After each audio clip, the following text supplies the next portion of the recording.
All right, we're recording. We're recording. All right, Okay, what's up? what's going on? Spencer McDuffie here, coming to you live. Welcome to the first Rookie Mega Agents podcast. I've got Mr. Charles Velasco with me today. If you guys don't know Charles, you need to get on social media because he's killing it on there. And basically, we're going to talk about the struggles of the first year agent. We're going to talk about Charles's progression through real estate and see if we can offer you guys some value so that you can, get your businesses off the ground. So, Charles, give the folks just a little bit of information, about yourself.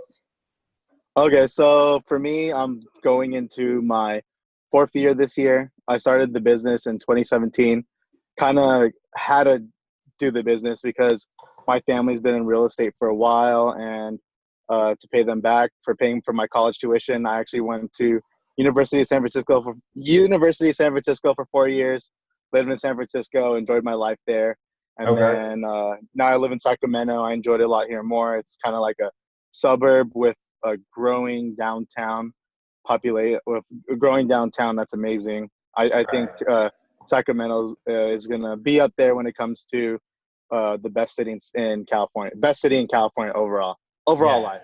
Yeah. I've only Yeah. been to California one time, and I really liked it. So, anyways, man, well, that's good. So you're out in Sacramento right now. I've seen you all over social media, so I feel like I have some type of idea, what you're doing. But I don't want to get into the social media just yet. As you know, this is a show for newer agents, so I want to start from the beginning, take it back. When you were studying for the exam, like if you can even get in that mind Okay. frame, after about 4 years of killing it like you have been, that's where we're going with this. So whenever you started out, Charles, let's get straight to it. How many deals did you do your first year as a brand new agent? Oh, first year was terrible. Like four deals, I think. Four? Yeah. Okay. So you did Yeah. four deals. Yeah. And honestly, it was mostly because just the drunk monkey in my head just killing me every day. But of course, I had an arrangement with one of my team leaders because I was basically working for them, like just showing houses like nonstop. I was putting in about 80-hour weeks. Right. Even yeah, my own personal production wasn't there because I was more focused on learning the basics Okay. and learning. I think I got more value out of being of shadowing. Actually, my team leader, who's my mom, just shadowing, like figuring out how to negotiate, how to get your offer Right. accepted the first time. Like during the time, the market here was like 10 offers on a property, so it was really crazy and hectic. Right. And what I learned from that was I think I would have rather had the results I did the first year than what's it called than do really well the first year, because it was Really. just more of a learning process of what exactly works and how to, like, a lot of different things that Right. I wouldn't have learned if I was focused on my own production. So it sounds like as a brand new agent, you made the decision to join a team and you gave up, some production and some ability to make some, the Oh most yeah. amount of money possible brand new, but you were learning a lot is the strategy that you kind of Oh used. yeah. I was shadowing like every Saturday, Sunday, showing houses. I'd be showing houses till 9. Okay. This agent had a ton of clients, so it was more of like figuring out like how to like gauge like if a client really likes the house. My Right. biggest thing is I've never put someone in a house I didn't like. Right. That's my biggest thing. And yeah, and just kind of dealing with that drunk monkey in my head that none of my friends know anyone looking to buy or sell a home. And it kind of be I was that was kind of like what I was dealing with when I was getting my license at first, because I was like, how the fuck am I gonna sell houses if no one I know uh, is buying or selling a house? And then coming back from college, my sphere of influence or the people I knew wasn't that high, and I Right. just felt kind of awkward on how to approach like this whole aspect. Right. Well, let's do this, Charles. Let's fast forward to today, just to give people perspective. I know probably not everybody knows who we are, believe it or not, as awesome as we are at social media. Yeah. What's your production like today comparing back to 4 years ago when you were brand Oh, like just this week. Last week was my first working week. I set 10 appointments with clients. Like my goal is 40 appointments a month, and this year my goal is to help 100 people buy and sell homes. new? Right. I And saw you. what's crazy, yeah, what's crazy about it is like a lot of this has to tie in with my social media stuff. Right. So I realized that, hey, like either I could put my effort into something that'll compound over time, Right. or I could put my effort into something that'll just be dependent on me working, if that makes sense. Right. It's much more Yeah. scalable. It's much more scalable for sure. Yeah. So first year you did about four deals. We'll round up to five. Yeah. And then in year four, you're projecting to close 100 deals. Is that essentially what you're Yeah. thinking? And my goal is 1 million GCI. Oh, okay. What'd you do last year? What'd you finish the year up at Well, last year? last year I finished at 300K GCI. Yeah. How many deals was that?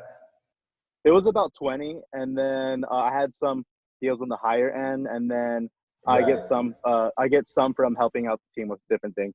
Right. Basically, it's more of like a consulting thing, because I remember when I joined the business, I think the volume was at 1/3 of what it is today. Okay.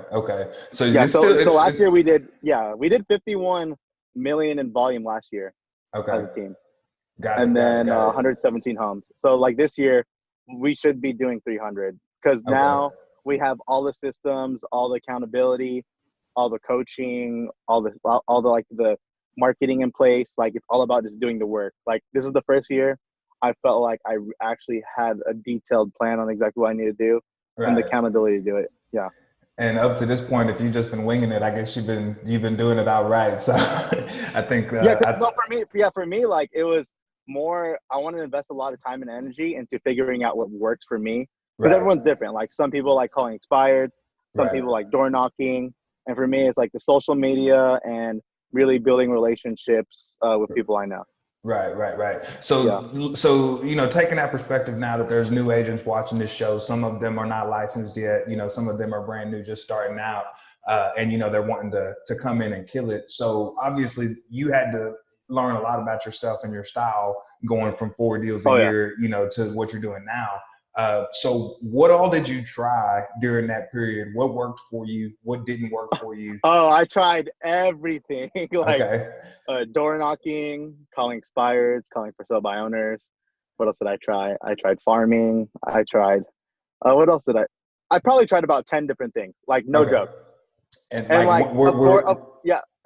Oh, good. were you focusing kind of all of them at once or one at a time over that time period? One at a time, and it was more of like figuring out what I like to do. Right. Because I feel like no one should wake up and say, "I hate my job. I don't want to do this right now." Yeah. And I went through the same Like, exact thing where I had to kind of figure out, am I a farming guy? I very quickly determined I'm not a farming guy. So yeah, let me ask you, you tried all these different things, door knocking, expireds, FISBOs, all this stuff. yeah. What was the thing that you learned like the quickest that you said, absolutely not, I don't want to do this? Oh, what was weird was I got really good at expires. Right, I was Right. setting an appointment every hour that I was prospecting, Hmm. and I was just I was of a listing appointment, which is really good in real estate, right? And That's amazing. I was like, man, if I have like a life tragic experience, Right. then my business is not going to be very sustainable, if that makes sense. Like, Yeah. just Yeah. it's that was my biggest thing. Like, I like expires. I love, honestly, that 6 months to a year of really practicing and learning how to set appointments Right. and really learn how to engage and connect with people helped out a lot. Absolutely. Just learning how to set, just getting in front of someone. That's the biggest thing we want to do Right. when we're Yeah. trying to reach out to clients. So I think that was the best thing I could have learned, because now it's like a breeze setting appointments with clients Right. and really like figuring out what they're looking for and then making them feel comfortable enough to meet with me, if that makes sense. Right. I've actually noticed the same exact thing myself, cutting my teeth on the expireds and learning the process of pre-qualification and knowing what questions to ask and knowing how to control vocal tonality and some of those skills that you Yeah. pick up, really just basic sales skills. I didn't have any sales background. But like you said, when you get like a referral and you just kind of have to go through a basic conversation, oh man, night and day, you can close that Oh, it's appointment easy. all It's like, it's not a day. day. It's like, yeah, let's meet up. Like, this is how I Right. could help. Like, let's just meet up. And then, So yeah. So with the expireds, is the only reason that you decided to get away from them is because you didn't want to get trapped in that hamster wheel of always having to do that? Is that? Yeah, and it's not scalable. Like, let's Yeah, just be real. Like, it's yeah, just what would be more scalable? Like having 100,000 followers on Instagram and posting something in front of a like a 100,000 house, people. or yeah. Yeah, So for it's sure. like, that was just my mindset with it, and I was just like, man, like it's for me, it's all doing just social media. Like it's Right. where it's at. It's where, and I think what's really cool is that social media, especially for realtors, isn't really figured out yet by people. Yeah. No one's Yeah. really figured it out. That's why I created that mastermind group with Right. agents, so we could all share ideas. And there's been some really cool stuff in there that is really good. Oh, absolutely, man. I've learned a lot from that Yeah. group, guys. If you're not part of the group that he's talking about, it's called "How to Get like One Plus More Escrow Per Month Using Social Media," Yeah, something like so. yeah, how to sell one or more homes with social media. Yeah, you Okay. can put in like the link or something. Yeah, Yeah, yeah, yeah. it works. Yeah, like there was like someone that set a listing appointment off of a Facebook ad to, and they were targeting expireds. It Right. was crazy. Yeah, yeah, And yeah. I all they, saw that. I saw yeah, that. So before we get to the social media, I mean, obviously we're going to get to that point. You were doing for sale by owners. You were doing some of this other stuff. What was your experience like with the for sale by owners? uh, they're they're just like everyone else. Like they want to save money. Like I don't blame them. Like Right. a lot of people are uneducated about like how a realtor actually helps, especially on the selling side. Like if I was a regular everyday person, like, and I saw that it cost 6% to sell my house, and I'm selling $1 million house, I'm like, holy crap, 60,000? What the heck? Yeah. But Right. then like you really break down the numbers of like how we help people and how much more money they get using us. Right. So I'm the type of person that I only do things that are right. So uh, right now in Sacramento, it's a good time to buy a house because the cost of living is almost the same as renting. And when Right. it comes to selling a house, like these people are making a good amount of money because they bought Okay. it at good prices. So it's just, yeah, that's kind of Okay. where it's at. Like I understand why for sale by owners want to save their money. Like I don't, and I don't want to spend time trying to convince them Right. to use a realtor. Yeah. So you didn't really, it's something that you didn't, I mean, did you have success when you were working with the for sale by owners or not much? I had one listing appointment, and I was like, man, I don't know if I could do this like Right. sustainably. Like, yeah, I'd rather work with people I know or people that know my brand. Right. And when you were working the expireds, where you said you were setting a listing appointment like every hour, which is just insane. I haven't set a listing appointment in like 3 days now on expires. But were you selling a lot of expireds before you kind of stopped that as well? Yeah, so I took about like 4 or 5, and then I was like, I got burnt out of like, because a lot of them want to price their homes a little more than Right. uh reasonable, right? And then dealing with like the price reductions, and I was just like, man, like I could really be focusing on people that actually really want my help and value my help, Right. especially like not a lot of agents are marketing their homes on social media that they're Right. selling. Right. And Yeah. yeah, I mean, I definitely want to talk about social media as well. How long did you wait? You know, obviously you got in these, you might have had a little success in some of these other methods that expires for sale by owner. Were you doing social media the entire time, like the entire four Oh, so years? so so it was weird. I was dabbling with it. I wasn't as consistent with it as I am now. And Hmm. then it really dawned on me. I was like, man, like social media like posts is basically a free mailer. Like you know how like Right. like people mail costs about 50 cents or $1 a piece. Right. On social media, my reach, like everything organically, is about 10,000 right now. Right. Yeah, no, I agree, man. I feel like social media is just changing the world. Like it's so amazing how much exposure we can give our businesses and our personal Yeah, brands, and the craziest thing, it's free. and it's free. Yeah, I mean It, that's just absurd. I have people around town, people I haven't talked to in years that I have no idea have been watching my content, and they know I'm a realtor. yeah, And you know, just from me posting on stories and Facebook, regular posts and things like that, just consistently, it's amazing. Like I haven't talked to these people really in years, but they know what I'm doing. yeah, yeah, and you never know who's watching. Like I've gotten my bit. I've gotten nope. Like sometimes, like some of my like best friends haven't sent me business yet, but then I'll get like some random person from high school send me like Right. reach out to me for help or refer me someone, and I'm like, Right. holy crap! Like you you like you think I would like, you know what I'm saying? Like you just feel honored that they took the time out of their day to support you and your brand. Right. Absolutely, man. Yeah, I mean, it's way more scalable than calling the expireds and FISBOs. But I think a lot of people are going to be asking themselves this question when they watch this video.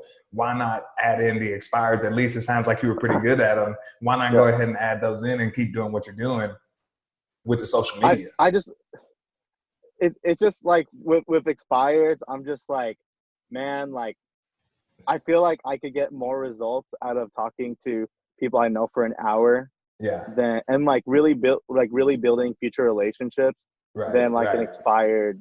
It's kind of like for me, it's like okay, like say I'll talk to someone in my sphere, right? Mm-hmm. And I talk to about like 15 people, right? Right.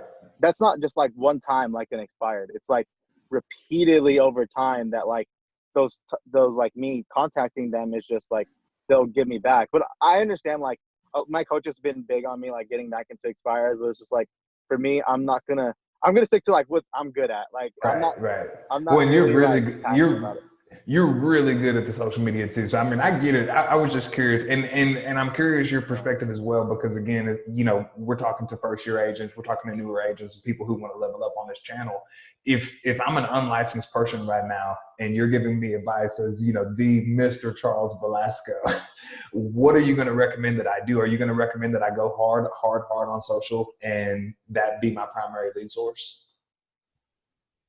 So I would say like if you're starting out, your two primary lead sources should be honest. So Sphere, like my biggest mistake is not building my database at first and using CRM. So build Right. your Sphere, start that, add like 5 people a day, Mm-hmm. stay in touch with them. And then number two, social media. Just it doesn't take that much effort to post once a day, like one Right. real estate post or one personal post a day. Right. Don't only it's not about that it's hard. It's just you have to put in like a checklist. That's what I do. I put all my content that I'm gonna post in a checklist. Right. Right. Right. So we've got a brand new agent right here. They're going out. We're going to tell them to get on social media. I guess you're saying, you know, make sure that they're Yeah. posting once a day.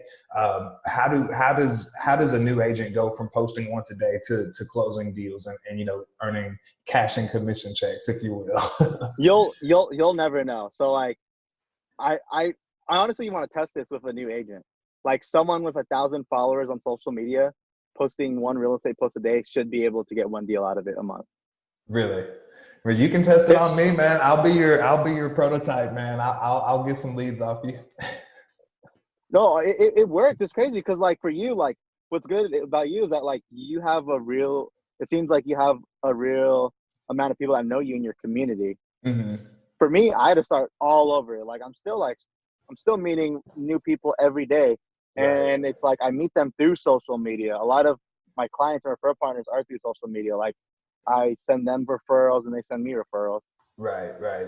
Yeah, I mean Yeah, it's interesting. It's interesting to hear. Definitely so many ways to skin a cat because you know people who are watching this channel, they've seen me say over and over. You know, you're brand new. We're gonna hit the expires. We're gonna hit the FISBOs. We're gonna immediately oh no, start. honestly, I recommend doing it though.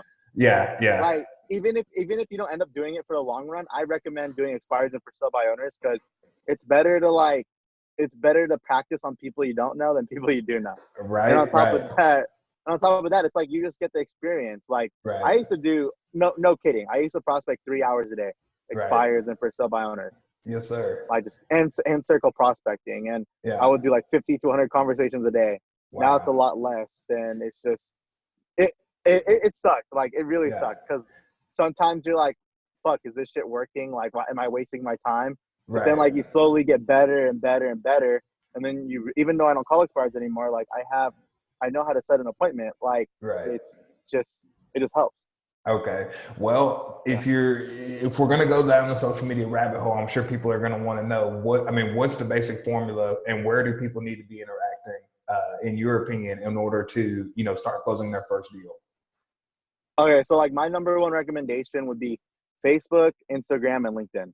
Right. Like those are huge. Like those are so necessary. So number one with Facebook, like all you want to do really is post 2 times a day. So Okay. one business like real estate post, like something like day in the life, like showing you actually doing the work. Because Right. people don't want to see like just sold, just pending, like that. Like I see some of my real estate friends do it, and it's just like it's kind of like oh, like the common consumer. Like if I was a regular everyday person and my Right. friend kept posting it, I'd be like, oh crap, like this another one. Right. But like if you add more of the story, like it's okay to do that, but just say, hey, we just helped our client get into contract. They're going to be moving to a bigger home in Oak Grove, which is the city Right. I'm from. They're really excited because their kids are going to the better schools, gonna have be in the same classes as their friends, things like that. Then it's Right. more meaningful if that makes sense. Yeah, no, and Yeah, I've seen the same thing. I mean, with Facebook and social media, especially when you're rocking on the personal profiles, you have to keep it personal to some extent. And you can talk about business, and I talk about business on Facebook and social media all day, yeah, every day. But I try to make it personable, and yeah, I do that, using stories, doing a lot of videos so people see me. I'm very silly. I'm very laid back. I'm not being very serious, yeah. so it's And the thing entertaining. that's what works because people want to see your friends know who you are. Like people that Right, know who you are. It's like you just got to be yourself. Like I'll even post like me like on my story like partying in LA with my friends like or in right, Seattle. I'm just like because it's like when you're so uptight, people can't relate to you. absolutely, I lost absolutely, so many followers.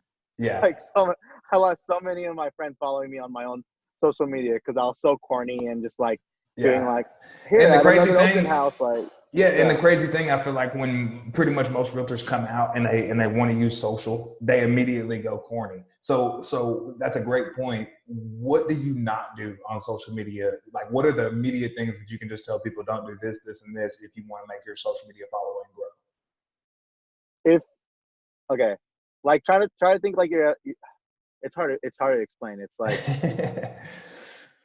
would you want your friends to see that? Like just think Right, about that. right, Would your friends say this is corny or this is you? right, right. So some of Yeah. what I've experimented in the past where I would say definitely don't do this is I've seen very little success rate with any of those like auto posting sites, third party Oh, sites don't that use like those. Yeah, deliver that's your the biggest. content. Like, don't use those. Yeah. I learned that the hard way. Like you're gonna get like one view, nobody likes it, nobody wants to see that. But if you keep yourself in it, like even if you're doing a just listed, just sold, and you do a picture of yourself in front of the house instead of just a picture of the house, Oh, that you'll would get work you'll way get better. Yeah. yeah, I mean you'll get way Or more even a engagement. video. Say like, hey, we just closed on this house. Then my clients got $10,000 more. We had multiple offers. I'm really excited and happy for them to move on to their next journey in Arizona. Right. Yeah, absolutely. And that's more real. Absolutely. Yeah. Right. Yeah. Okay. Well, we're getting a little bit close to the end of the time, but I want to open it up to you and just hear your opinion. Like if you could go back, 4 years in time, what are the things that you would do to get you where you are, faster, more affordably, with less pain in your heart? And I mean, essentially what advice would you offer someone who's brand new, who's just starting out, who wants to increase their production? Number one, focus on your past clients because they're the ones that help you pay your bills. So you owe them your life. Right. Number two, Sphere, like everyone like just make sure you can stay in touch with them at least once a quarter. And then just be on social media, like post once a day, be more active, be a real person, and share your journey of doing real estate and show people how hard it is because it is hard. It's probably the most stressful and craziest thing. Like when I was doing only 4 deals a year, my first year, I was like, man, is this for me?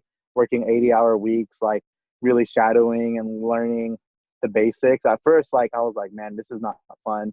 I don't know if I could do this, things like that. But then my first year, like I still finished with a good amount of GCI. It was like around 100K Yeah. Yeah. because I was like busting my ass off, like helping the other agent with her Yeah. buyer deal. So it was like it was well earned, but it was not fun. But Yeah. and just like Yeah. honestly, just share the journey. Like if you might inspire one more person, like going through shit. Right. Like that's what the business is. Like it's not like $1 million listing. It's not like you're just gonna walk in like sign like a $5 million listing at 6% double end it. Like that's Right. not how it Yeah. is. Yeah. It would be really cool if that happened. I could use that happening this week for sure. Yeah, Well, no, well, no, let me that'd ask be you this, great. But yeah. Charles. I think everybody, or at least everybody who's following you, perhaps who's following me, they know that we're into coaching. We're both in a Tom Ferry coaching program. Whenever you were a brand new agent, were you in coaching, and would you recommend, that a brand new person consider it or absolutely do it, or what's your opinion on that? It's an absolute must. Okay. Like, don't do real estate unless you're gonna do it. Yeah. Because for me, you could make a lot of money without coaching, but your life will be out of balance. Like your family life, like it's just coaching is an overall life thing. Like they really help you plan out your life, your finances. They help you plan out your vacations. They let you plan out your family time. They let you plan out like the things you like to do, and they push you to where you want to be, not where they want you to be. If that makes sense. Right, right, right. So Yeah. whenever you started out, you were definitely in coaching brand new. Oh no, like I waited about a year. Like, Okay. and then I saw that I had no life, no consistent leads, and or people that needed my help, and I was like, I need to do this. And then it honestly took about 2 years for my coach to like really fix my mindset, Right. because he started from the head down. Like, instead of like figuring on other stuff, like he focused on my mindset. Like, hey, like the drunk monkey, that like, hey, like none of my friends can buy or sell homes, and like, who are you? Like, you're young, blah blah blah. You don't deserve these things. Like, all of that was thrown out the window after those 2 years. And now it's like, now that the family business is where I want it to be, and I actually feel like my parents spent the money. Like, my parents like invested tons of money to send me to that private school, Right. University of San Francisco. It's not cheap. Like, it was really expensive, and I didn't want people to say, hey, like, you wasted your money on your kid, things like that. Right. So now it's like, it's crazy. Yeah. It's yeah, like we hit a huge milestone. We hit, our team hit Diamond Club team, which Okay. is like when the team has like 1 million plus in commissions. Yeah. My mom hit like Titan, which is really good. That's like 750 plus. I hit Nice. Platinum, which is like 250 plus. So like, we're all like on what we need to do. And like this year, like, I have no doubt in my mind I could hit that 100 homes, just because Yeah. this is the first year I have the solid game plan, and Right. I'm tracking my numbers, and it all makes sense now. It's all like kicking in. And it took a lot of failing, and it took a lot of making less money up front, but I would rather do that than what's it called? If that makes sense. Yeah, yeah, no, I know exactly what you mean, man. And my goal is also 100 homes a month. So we'll see, or not 100 homes a month, but 100 homes total. So we'll see at the end of the year. I'm going to be Oh no, you competing totally against you. got it, man. I hope so. I hope so. So we're getting real close on time, Charles. Tell the folks where they can learn more about you, follow you on social media, support your business, things like that. Okay. Yeah, you can put in the bio as well. My Instagram name is Charles, and then B as in boy, A Velasco, V as in Victory, Elasco, and that's on Instagram. And then I'm in Sacramento, so if you guys have any referrals, let me know. And if you guys want to see me wake up at 4 a.m. and hate my life and work out at 4:30 a.m., you guys could do that as well. Yeah, yeah. Charles is a On straight Instagram up. story. Yeah, Charles is a straight up Gary V guy, man. I mean, he's posting content every single day, all day. So you definitely want to be following this Yeah. guy. Well, Charles, Thank you so man, much. I appreciate you being the number one Oh, guest on the this show. is really cool, man. Like, I'm excited to look back at this and send this to my kids one Heck day yeah, and be man. like, hey, Heck look, yeah. hey, like Well, I did a podcast one time. yeah. We'll get ready to post it in your social media groups because we're gonna grow Yep, the I will. podcast following. So, all right, man. Well, I appreciate you. Yeah. I'm looking forward to seeing you in Cali in a couple weeks, and I'll holler at you later. Yeah, I'll see you, Elite. All right, for sure. Have a good one, man. All right.